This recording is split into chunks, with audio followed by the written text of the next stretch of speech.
Hello po mga mama. Kumusta? Happy Sunday. Samahan niyo po ako, magluluto tayo ng tokwa sisig.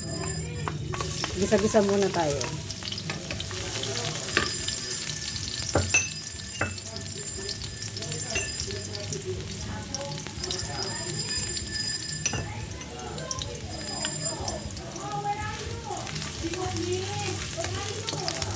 Gisa-gisa po muna. Naprito ko naman na po yung tokwa. 6 na pirasong tokwa.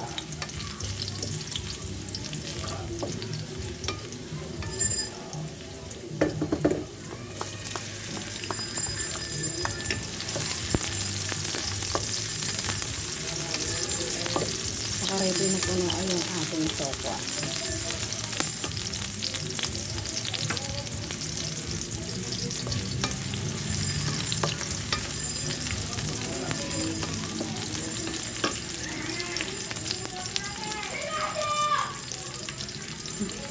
May kapitbahay at may kandidato kami sa kapitbahay. Ito po yung tokwa. Hiniwa ko lang po siya ng maliliit ng padays.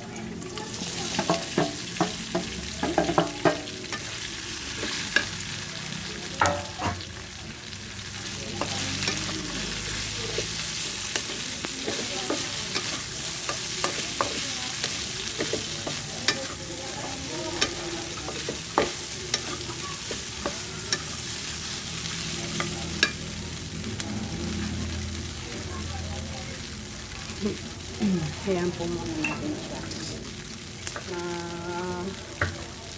Matoast pa ng konti.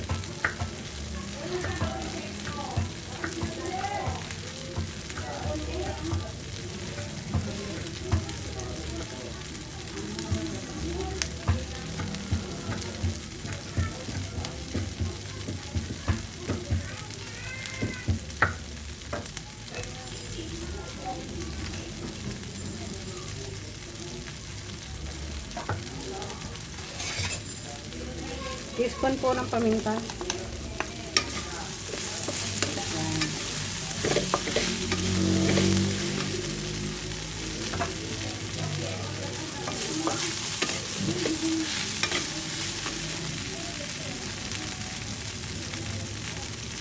Tapos po toyo. Tansyahan na rin lang po yan. Tansya na lang. Siguro po yung mga toyo nilagay ko mga ganun tansyahan na. Para lang po magkaroon ng konting kulay ng tokwa.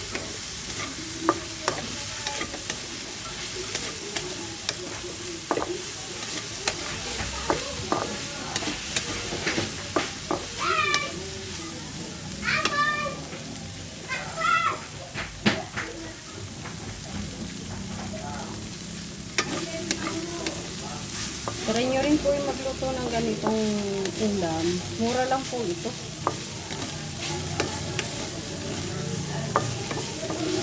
Mura lang po yung tokwa. Tapos 1 cup na mayonnaise. Tapos ang sibuyas ko dito ginamit ay yun nga lang, yung sibuyas medyo mahal pa sa ngayon. 3 sibuyas. Siguro ko size ng mga small. Masarap po kasi ito pagka medyo marami yung sibuyas. Okay po. Mayonnaise. Plain mayo. Depende po kung ano yung gusto nyo gamitin mayo.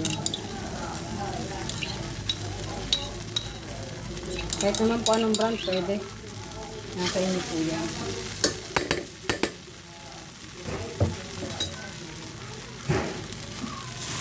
Saka mabilis lang siya hihanda. Pag naprito mo na siya, isa-bisa na lang.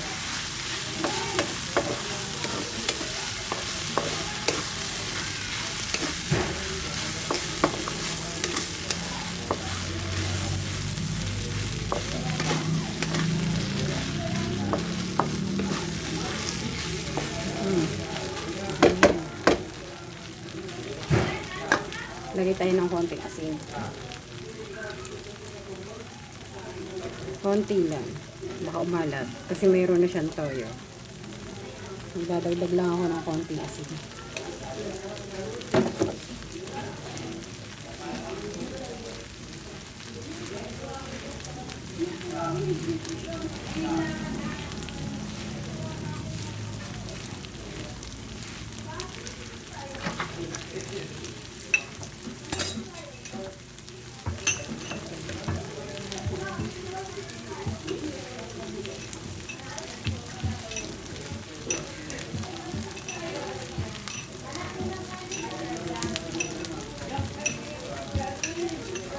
Nakalimutan ko i-slice yung sili. Siling labuyot. Maglalagay po ako ng 2 pirasong sili ng labuyot para may konting sipa ng anghang. Nasa inyo po yan kung gaano karaming sili lagay nyo. Sa akin po 2 piraso lang. May slice ko lang. Tapos po, yung kalamansi. Lalagyan ko po siya ng 3 pirasong kalamansi itong aking piniga. Goods na po yan. Okay na po yan.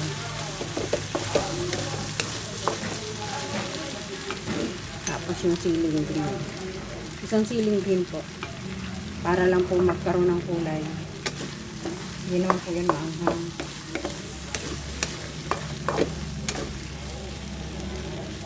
Ayan. Bilis iluto. Ano po. Lalo't na prito na siya. Tapos po yung natitirang sibuyas, toppings natin. Yan, okay na. May pang-ulam na. Para sa tanghalian.